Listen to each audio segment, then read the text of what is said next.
the puppet controllers, the puppet owners in the Western Hemisphere. This is exactly what I said yesterday. I said, if you can reach them by email, do so. If you can reach them by phone, do so. Bombard them completely. And as I said earlier today, if you are capable of drafting petitions or drafting any instrument for purposes of bringing them and also Ruto to account anywhere in the world, go ahead and do so. We encourage you strongly to do so. It's quite effective. If you are capable of picketing or demonstrating for those who are in the diaspora, in Washington and other places, do so. Make sure the world hears you. To my friend Benji, the problem is Ruto. The problem is not his advisors. The problem are not his employees or anybody else. There was a time I spoke with a friend of his and a confidant of his. And I asked, what is the problem? Why would Ruto hire this kind of people? Why would Ruto hire Mithika Linturi or Aisha Jumwa or Moses Kuria or any of these dunderheads that would not be able to write their names on a full scap? Some of them are so drunk 24 hours that they wouldn't be able to do anything, even in the offices. And the guy told me, I asked him the same question, particularly when he appointed so-and-so. I'm not going to say the name, but the appointment was so ridiculous. And Ruto looked up to him and told him, first of all, who appointed you my advisor? Essentially saying, you're my friend, but you're not my advisor. Secondly, who told you I appointed them to work? In other words, Ruto says he's the only one who is supposed to do everything. And these people are supposed to be puppeteers who follow his direction. So whatever has happened, he has directed. Whatever has gone wrong, he has approved, authorized, and directed. He is the problem. He thinks he knows everything and he knows what. He thinks that Kenya is a chicken coop that he can micromanage. A country is too big, too complex to be micromanaged by an individual who does not know his left from his right to begin with. Being eloquent is not knowledge, and we must disabuse him of this.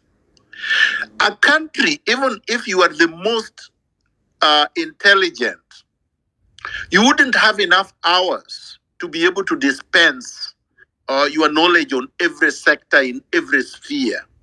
So Ruto is the problem. And then the regime he put in place must fall with him because he brought them up and they have failed us. So I believe I'm answering Benji in a way that we are dealing with a psychopath.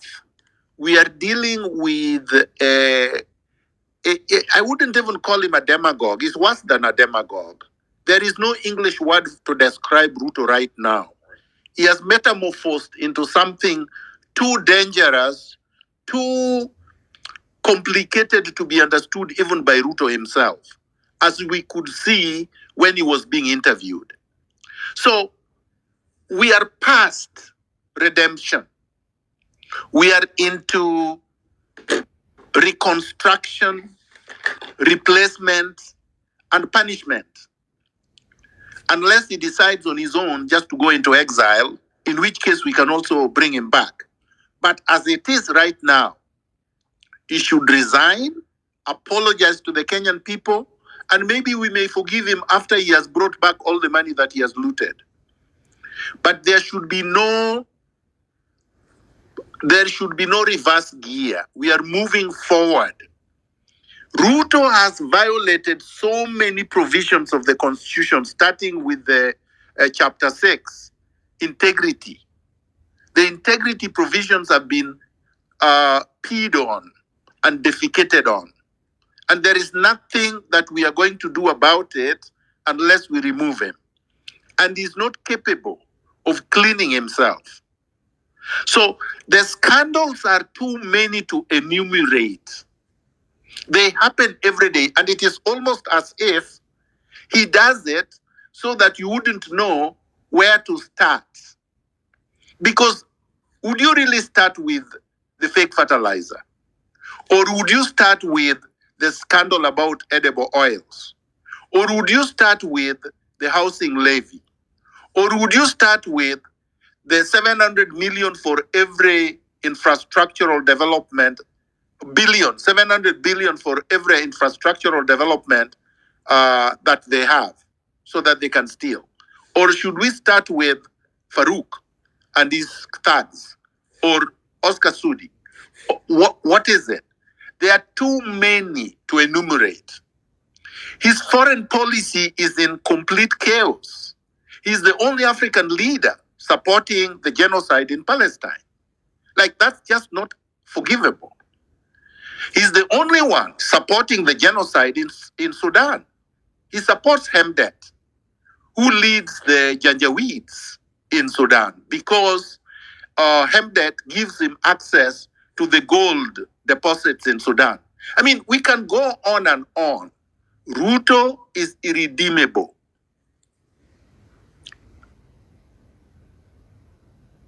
Yeah, thank you so much, Dr. I think, guys, check your network because many people are dropping. Sometimes here we didn't even have ghost. Can you hear me, so, Hillary? Yeah, I can hear you, Kumukeni. I can hear you. I can hear you very well. I don't know who's coming next. We have Mwaura. We have more. Can I just? Miriam. I just wanna. You can hear me? Real quick, Hillary, because it seems like we are beating this horse that is already dead. We've all agreed we're going to go take Ruto out. So I don't see how productive it is for us to continue talking about getting Ruto out when we've all agreed. So right, and it keeps being pushed away. But this is a conversation that must be had. What is the way forward? We are having these rooms. It is best to use them for that, so that if there are skilled people in these rooms, they can start coordinating and organizing for that purpose. The other thing, too, that's not being addressed is the white elephant, the huge, no pun intended, white elephant of foreign interference that is not being addressed and keeps being pushed away when it is a very important factor in building a secure and sovereign nation moving forward. So please, if we can move the conversation towards those two things. Asante. But Madam Host, I thought we dealt with the way forward yesterday, and I thought we generally agreed. I'm not sure what the problem is, unless somebody has. I can confirm your position, Dr. Miguna. No.